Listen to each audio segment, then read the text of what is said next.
Emmanuel sits in Attorney Morrison's office, the leather chair cold beneath him, watching his older brother Nathan and younger sister Victoria exchange confident smiles across the mahogany conference table.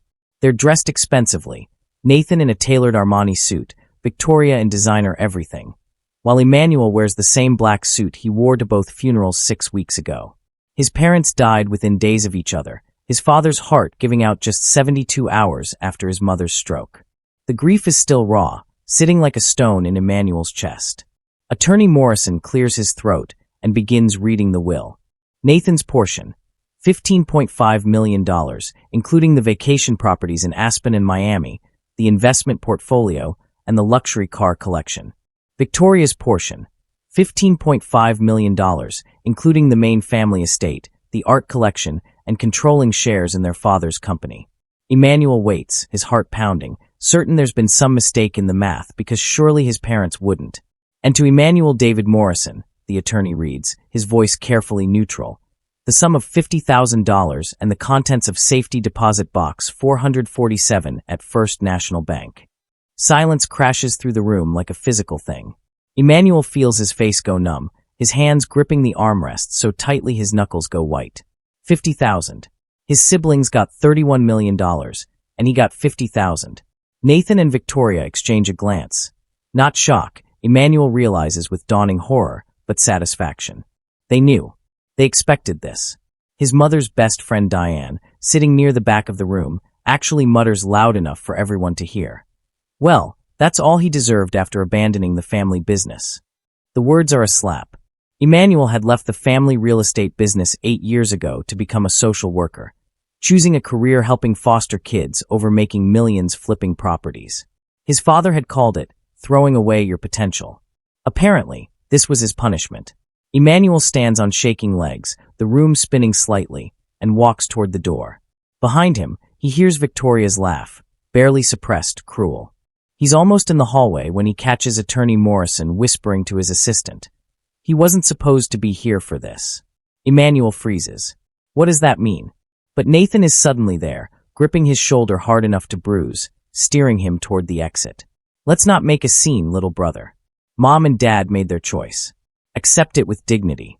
Except Emmanuel's parents had called him every single night in their final months. His mother had held his hand in the hospital and said, "You're my best boy. Never forget that." His father, despite their disagreements, had told him 3 days before he died, "You're the one who understands what really matters." Those weren't the words of parents about to disinherit their son. Something is wrong. Terribly, deliberately wrong. Emmanuel waits in his car until Nathan and Victoria leave the law office, their BMWs pulling out of the parking lot in a convoy of entitlement. Then he goes back inside. Attorney Morrison looks surprised and uncomfortable when Emmanuel walks into his office. "Mr. Morrison, I need answers. My parents called me every day in their final months. They told me they loved me, that they were proud of me. And you're telling me they left me $50,000 while my siblings, who visited maybe twice in 2 years, got $15 million each." The attorney's hand shakes as he reaches for his coffee cup. "The will is legal and binding. I'm sorry you're disappointed, but you said I wasn't supposed to be here for the reading," Emmanuel interrupts. "What did you mean?" Morrison's face goes pale. "I didn't say that. I heard you." They stare at each other for a long moment.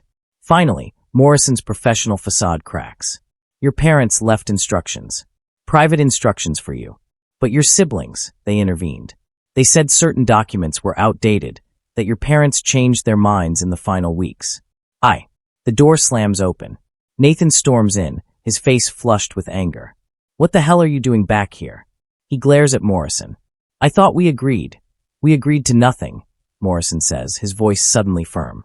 Emmanuel has every right to ask questions about his parents' estate. Nathan points a finger at Emmanuel.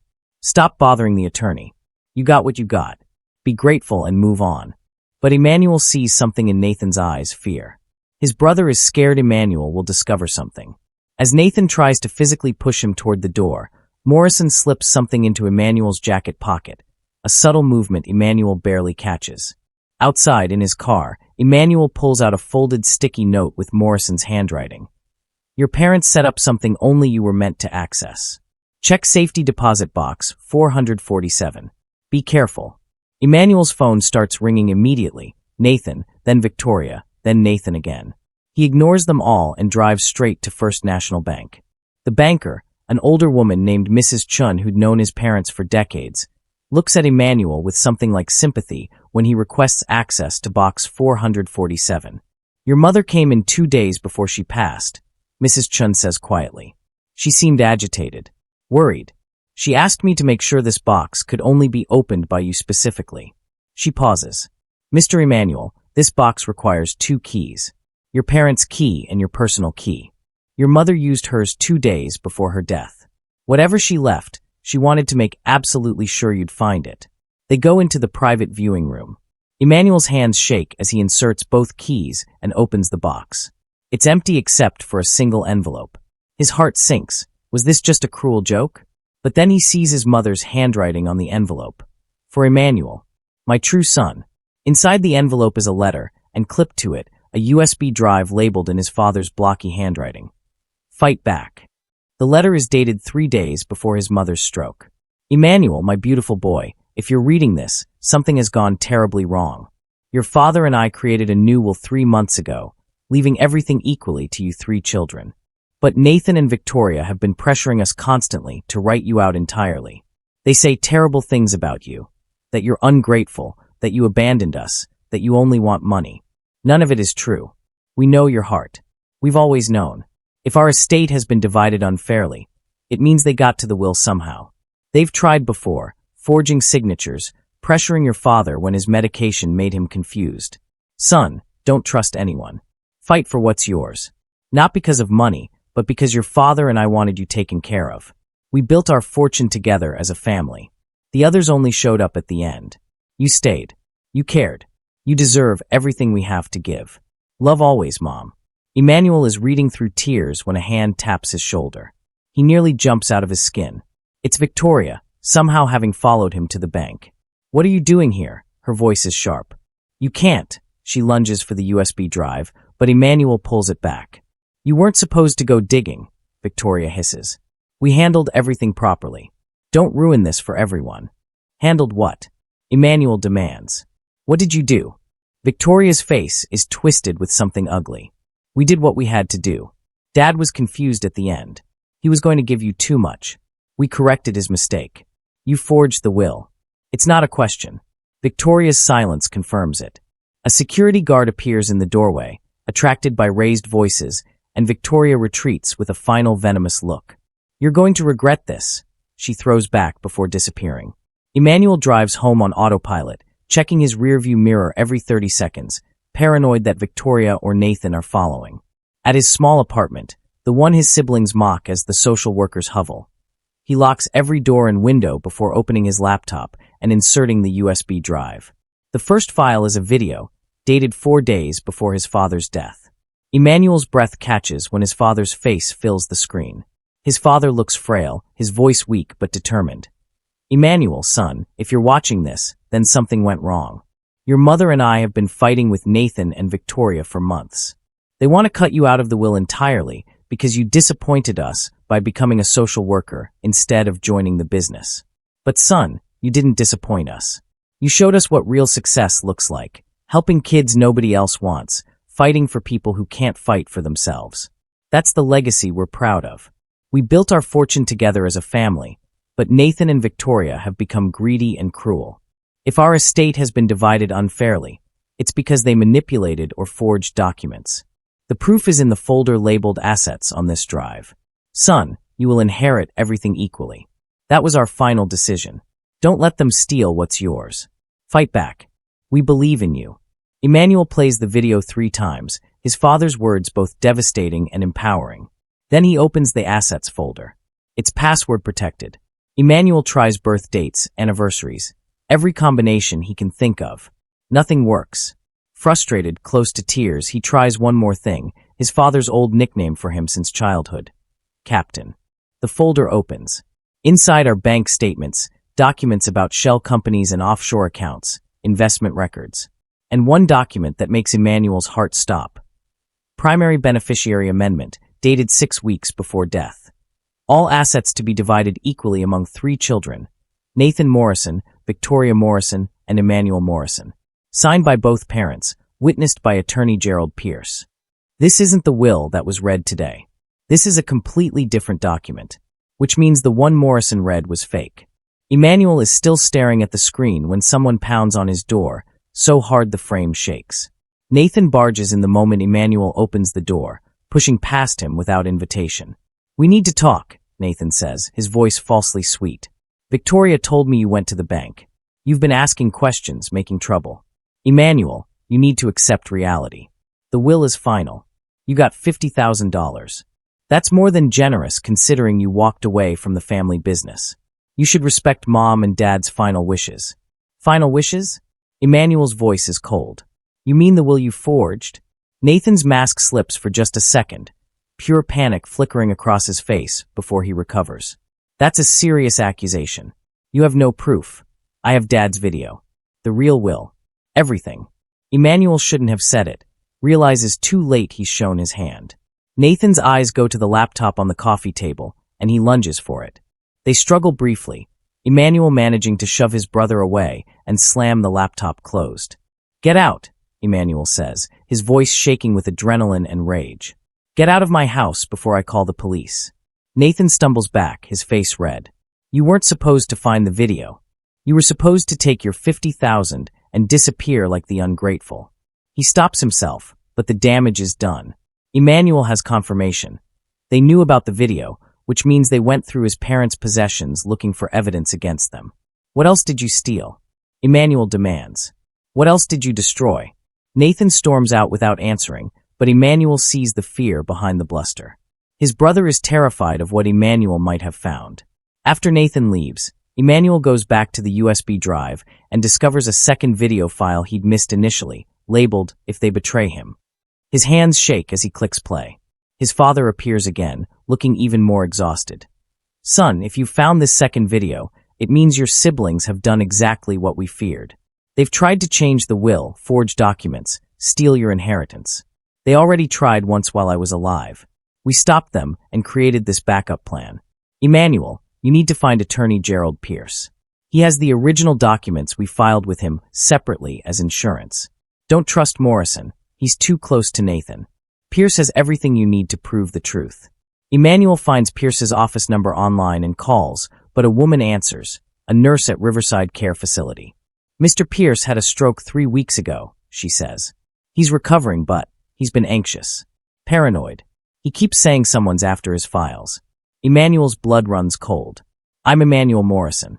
My father was Pierce's client. It's urgent I speak with him." There's a long pause. "The Morrison family? Oh God." Mr. Pierce said. "He said if you called, to tell you he's in protection, that your siblings threatened him." The nurse whispers now, clearly frightened. "Come tonight after 8. Use the back entrance. He's been so scared, Mr. Morrison. He has documents he said could destroy your siblings, but he was too afraid to do anything with them after they." The line goes dead. When Emmanuel calls back, no one answers.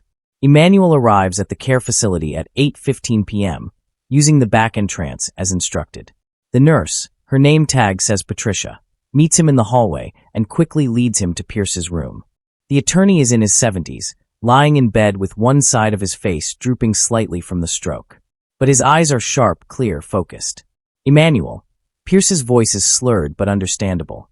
"Your father trusted you. Not them. Never them." Pierce reaches under his pillow and pulls out a sealed legal envelope. His hands shake as he gives it to Emmanuel. Original will. Signed, witnessed, notarized. 3 ways equal split. Nathan, Victoria, they came here. Said if I gave this to anyone, they'd sue me for malpractice. Make sure I'd lose everything. Tears run down the old man's face. "I was a coward.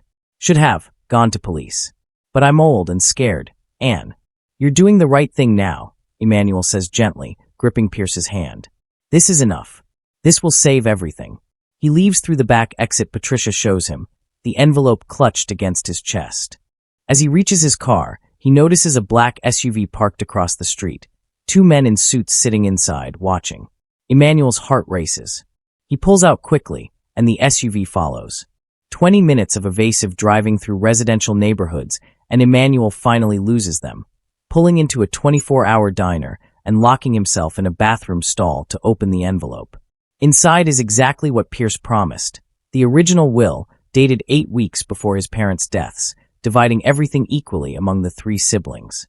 And paperwork establishing something called the Evergreen Fund, an investment account his parents started when Emmanuel was 5 years old, making monthly $10 contributions that grew to $47 million through careful management and compound interest. The sole beneficiary, Emmanuel David Morrison. His parents' life insurance and love letter to their son, who chose heart over profit. Emmanuel goes straight to a law firm specializing in estate fraud, a place his siblings have no connection to. The attorney, a woman named Sarah Kleinfeld, listens to his story with growing outrage, reviews every document, watches the videos, and finally sits back with a grim smile. Your siblings committed multiple felonies. Elder financial abuse, forgery, coercion, attempted theft. We're talking serious prison time if prosecuted fully. She pauses. But here's what's interesting, the Evergreen Fund. Your siblings tried to access it last week using forged authorization documents.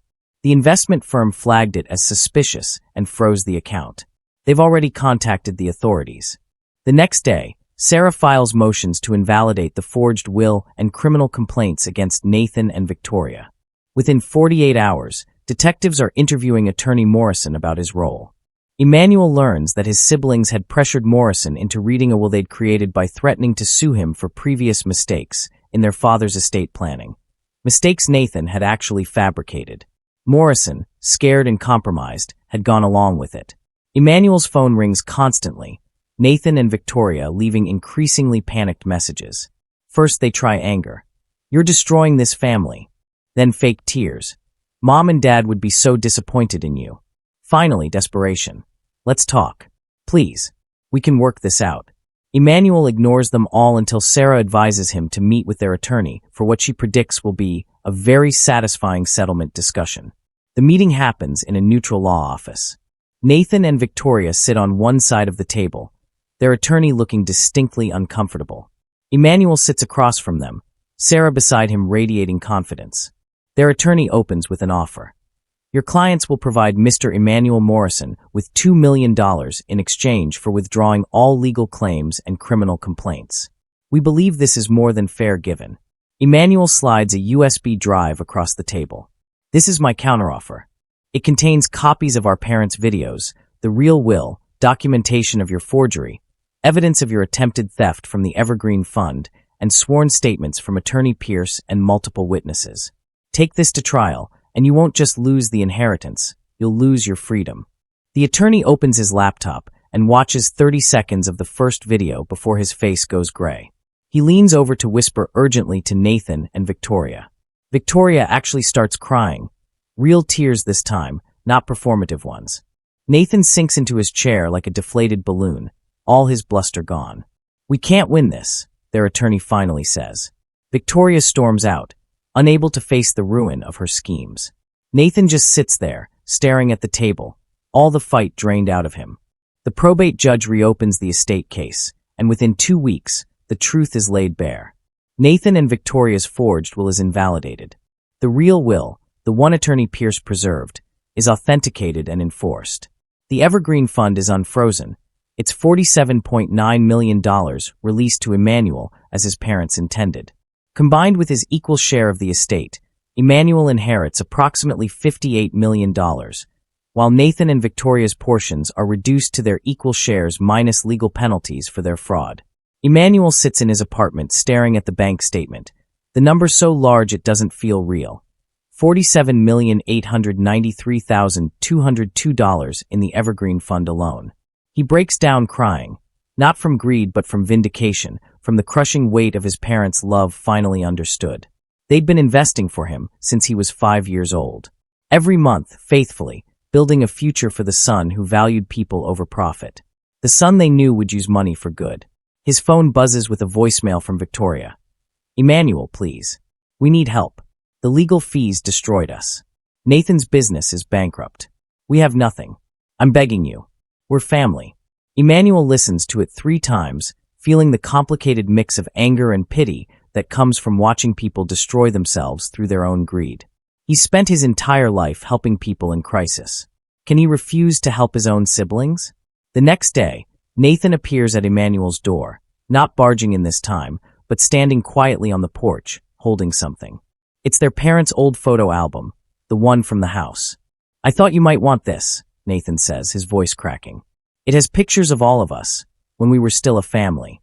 Before I ruined everything." Emmanuel takes the album, and they sit on the porch steps like they used to as kids.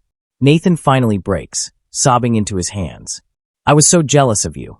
Mom and Dad were always so proud of your kindness, your integrity. But I had the business success, the money, the respect. I thought that made me better. I thought I deserved more. And I was so wrong, Emmanuel. So horribly wrong. Can we fix this?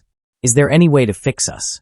6 months later, Emmanuel stands in the newly opened Morrison Youth Center, a state-of-the-art facility for foster children funded by his inheritance. Kids laugh and play in the recreation room behind him. Therapists' offices line one wing. Educational programs in another. Everything Emmanuel wished existed when he was a young social worker trying to help kids with nothing. His parents' money, their years of careful investment, now changing lives the way they'd hoped. Nathan and Victoria are there for the opening ceremony. Not as honored guests, but as volunteers. Part of Emmanuel's terms for helping them financially was that they'd spend 2 years working with foster kids, learning what Emmanuel had learned years ago. That success isn't measured in money, but in lives touched. Nathan is teaching business skills classes to teens aging out of the system. Victoria runs an art therapy program, discovering a passion for helping traumatized kids express themselves. They're not close the way siblings should be. The trust is too broken for that. But they're learning, healing, finding their way back to the values their parents tried to teach them. Emmanuel gives them monthly stipends while they rebuild their lives, and they're slowly repaying the legal costs they incurred fighting him. Not because he demanded it, but because Nathan insisted. "I need to earn my way back. I can't just be handed forgiveness." That evening, Emmanuel sits alone in his parents' old study in the family estate. The one Victoria had claimed, but had to surrender back to equal ownership. He's reading his parents' final letter, the one Pierce gave him, written together during their last weeks.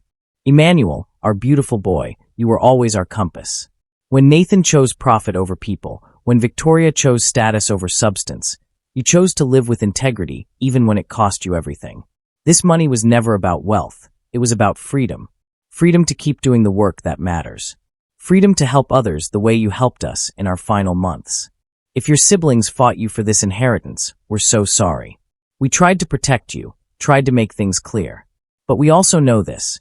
You're strong enough to fight for what's right. You always have been. Don't doubt your worth. Don't let anyone make you small. Live boldly. Live kindly. And know that every dollar we invested was an investment in your beautiful heart. Love eternal, Mom and Dad."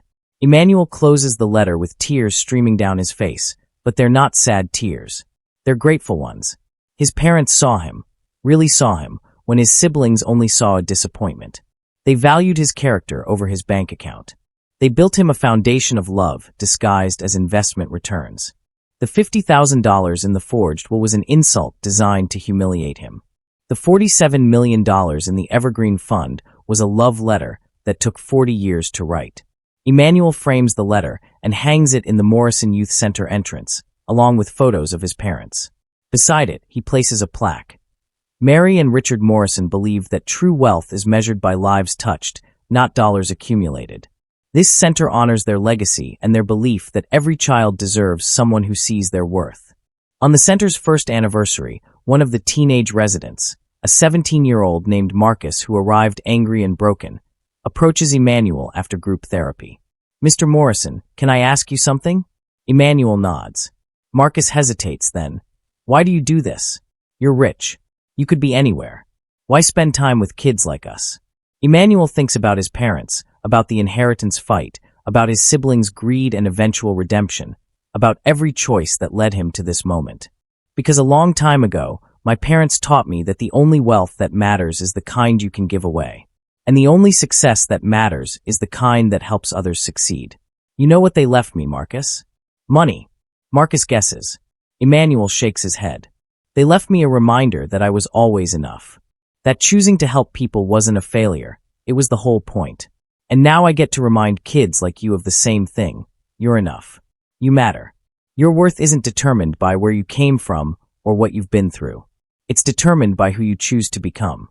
Marcus nods slowly, and Emmanuel sees something shift in his eyes. The same shift he sees in every kid who starts to believe their story isn't over, it's just beginning. That shift is worth more than $47 million. It's worth more than proving his siblings wrong. It's the inheritance that actually matters. The ability to see worth in people everyone else overlooks. Emmanuel started with an insult, $50,000, when his siblings got millions. He ended with everything his parents wanted him to have. Enough money to live without worry, enough vindication to silence his doubters, and most importantly, enough clarity to know that his parents' real gift wasn't money. It was the reminder that he'd been right all along. That social work wasn't a waste. That helping people mattered. That character beats currency every single time. And standing in the youth center, watching kids who've been abandoned and overlooked finally getting the support they need, Emmanuel understands the deepest truth his parents were trying to teach. You fight back not by becoming like the people who hurt you, but by being so purely, completely yourself that their cruelty can't touch what matters most. He fought back. He won. But the real victory wasn't the money. It was staying true to who he was even when everyone said he was worth less. His parents knew better. And now, finally, everyone else does too.